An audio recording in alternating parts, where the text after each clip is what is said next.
player's in a bar fight, or another player hits his girlfriend. I mean, why would you think it's not going to happen to your guys? It can happen. It's an issue that I think all of us have a responsibility to think about as to how our student athletes not only deal with issues on the field, but deal with issues off the field. We try to teach our kids how to cope athletically, how to cope academically, and now it's time for us to help them cope emotionally with issues. It comes down to choices. How do we encourage them to make the proper choices? Because we won't be there. We won't be there when a situation arises. We only hope that we can equip them with the ability to make educated choices. Every year, millions of girls and women are verbally, physically, sexually, and emotionally abused by men in this country. They are our mothers, our sisters, our daughters, our wives, and our friends. It's time we all did something to stop men's violence against women. The Mentors in Violence Prevention Program, MVP, empowers athletes to confront this problem with teammates and friends. MVP is a leadership program that focuses on gender violence prevention and education. And at its core, what we're trying to do is empower people with options to deal with difficult, abusive situations involving friends or teammates. And what we try to do is challenge young people to be leaders, to have the guts and courage to stand up in a situation that may not make them popular, but it certainly is going to make them right. To raise awareness about issues that's not popular, about issues where no one wants to talk about, such as men's violence against women, which is a big problem in our country, but no one wants to talk about it. So we go out there and do it. If either side is putting their hands on somebody in anger, that's not healthy, I would imagine, right? That's just not a healthy relationship. This game is a hard game. It's a hard game to play well. It's a hard game to play well at the highest levels. And it's even harder when there are distractions off the field. And so the MVP program is designed to give players some tools to handle situations that they may come into off the field, and ultimately to allow their focus to be on the field. Since 1993, MVP has worked with male and female student athletes at over 130 colleges and universities, including a first-of-its-kind conference-wide partnership with the SEC beginning in 2005-2006.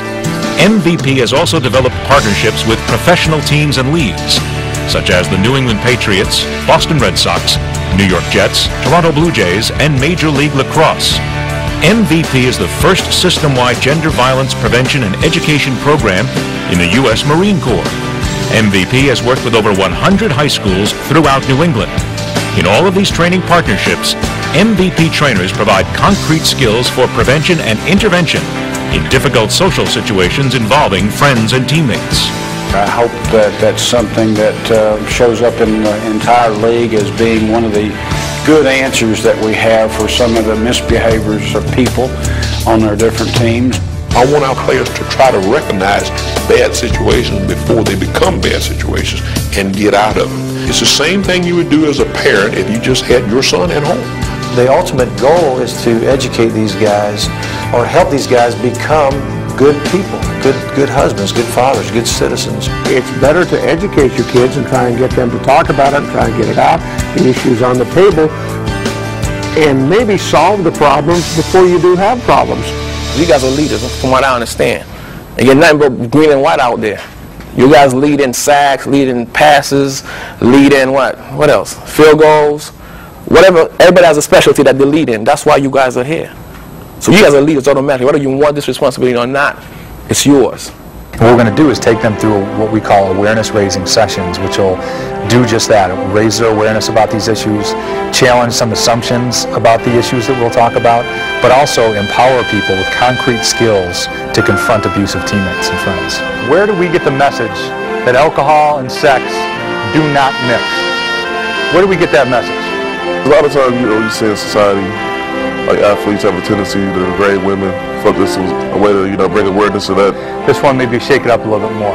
In some situations, it is okay for a man to hit a woman.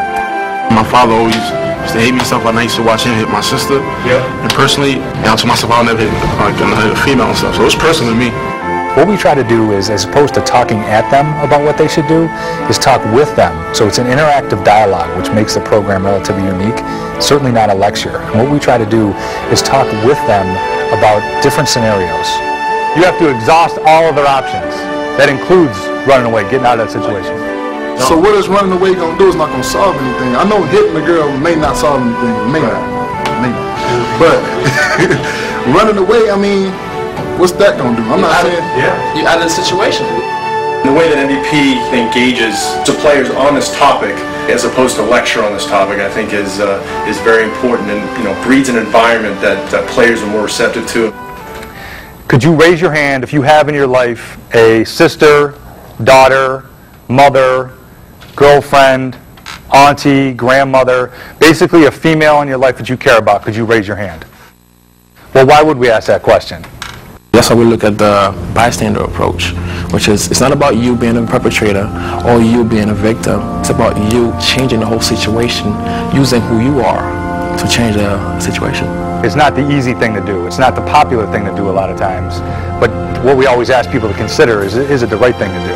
We're not talking like the Superman, John Wayne, Rambo version of a bystander. It's okay, what are some thinking ways that I can deal with the situation that isn't going to get anybody hurt? I have them personalize the situation, which is a close your eyes exercise. Whatever female in your life that's cared about the most, think about this person right now.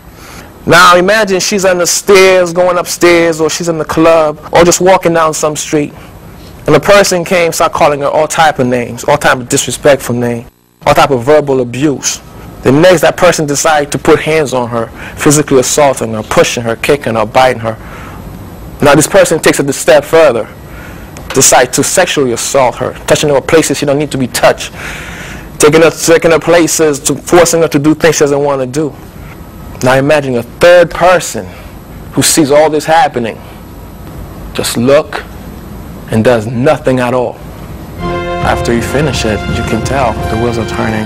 That shows me that they're thinking about it. If you're thinking about it, you can do it. Your heart is torn apart and you don't have nothing to live for, that's ruined my life. I'll probably do something that I might regret. In fact, he could have stopped everything, but didn't. He's almost as much to blame as the person doing it. A lot of people don't take these type of situations serious until it hits home. And when it hits home, that's when it hits the hardest. So, I mean, if it was somebody else's mother, sister, daughter, she always try to help. It was this lady and her 2 kids. After a while, he just started, physically abusing her. But like, what should I have done in that situation? Should I have stepped in? Like, I was in the same situation back in high school, but then the next day she was back with the dude. What do y'all think? What could you do in that situation? What we really want to do is focus on reframing the issue and getting young people to think differently about what it means to be a man. So we're not equating manhood with dominance or violence or aggression or criminal behavior, but starting to find new definitions of masculinity that are more healthy. MVP trainers are a diverse group of former college and professional athletes who are able to connect with current athletes in highly effective ways. Sometimes we got to do things that our society doesn't teach us as men that we should be doing. I thought it was pretty interesting, these type of situations us players go through every single day, and it was good to have some guys come in and help us make the right decisions, make the right choices when we're out there on our own. Most young people have heard the messages of don't. What MVP tries to do is give people messages of do. And what the messages come from us, but also from their peers. This is what we as a group feel we should do in this situation. It's pretty powerful. In post-test surveys of over 800 male students and professional athletes following MVP training, 98% reported that MVP trainers created a safe space for them to talk about gender violence. 88% reported that they felt more prepared to deal with difficult social situations involving their teammates and friends. 89% reported that MVP taught them valuable skills that would help them in their lives. 90% reported that they would recommend this training to friends or teammates. 92% reported that the training helped raise their awareness of gender violence. The feedback we've had from the players in regards to the MVP seminars has been fantastic. Being out in the field for 4 and 5 hours a day, competing, practicing, working hard, giving it their all on the field, and then to go through a seminar an hour and a half and to have their full attention and then to get that positive feedback speaks very highly for the MVP seminar and their program. The biggest thing I want to take away from the session is that, I have the power to be a leader and to change situations, and if I see a situation that's negative between a woman and a man, that I can have the power to intervene, I have the power to change our society.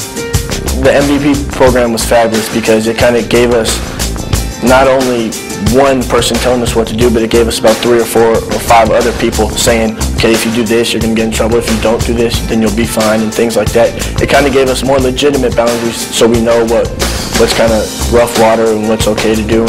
Professional athletes are unique in that they are tend to be more recognizable in whatever community that they're working in. There are times when they can get into a conflict where perhaps they don't have the tools necessary to deal with that conflict. That's where the MVP program comes in, and I would highly recommend it to any organization.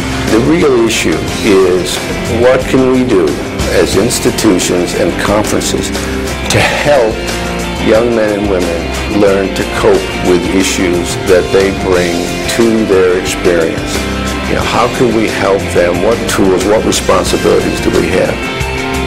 To learn more about the Mentors in Violence Prevention Program, please contact Jeff O'Brien at 617-373-7651 or j.o'brien@neu.edu. MVP is a program of the Center for the Study for Sport in Society at Northeastern University.